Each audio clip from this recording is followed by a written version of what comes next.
அனைவருக்கும் வணக்கம். ஸோ இன்றைக்கி டிசம்பர் 26 வெள்ளிக்கிழமை. இன்றைக்கி எப்படி இருக்குது ட்ரெண்ட் அப்படின்னு பார்க்கலாமா? நிஃப்டி 50யை பொறுத்த வரைக்கும் என்னென்னா, ஒன் டே வந்து 50.78, எம்ஏசிடி வந்து இன்னும் மேலே ஏறுறதுக்கு பார்க்குது. 5 டேவை பொறுத்த வரைக்கும் 42.38. ஸோ எம்ஏசிடி இன்னும் கன்ஃபார்ம் பண்ணல.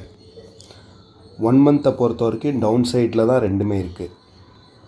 ஸோ அட் ப்ரெசண்ட் டவுன் சைடில் காட்டுது. 3 மந்த்தும் அதே சிக்னல் தான் காட்டுது. 6 மந்த்தை பொறுத்த வரைக்கும் எம்ஏசிடி இன்னும் டச் பண்ணலை. அதை டச் பண்ணி டவுன் காட்டுனுச்சுன்னா கொஞ்சம் சிவியராகவே இருக்கும். 1 இயர் பார்த்திங்கன்னா ஆர்எஸ்ஐ அப்பில் தான் இருக்குது. அதே மாதிரி எம்ஏசிடியவும் நம்ம பார்க்கணும். 4th short light green signal கொடுத்துருக்கு. So we have to wait and watch. All the best.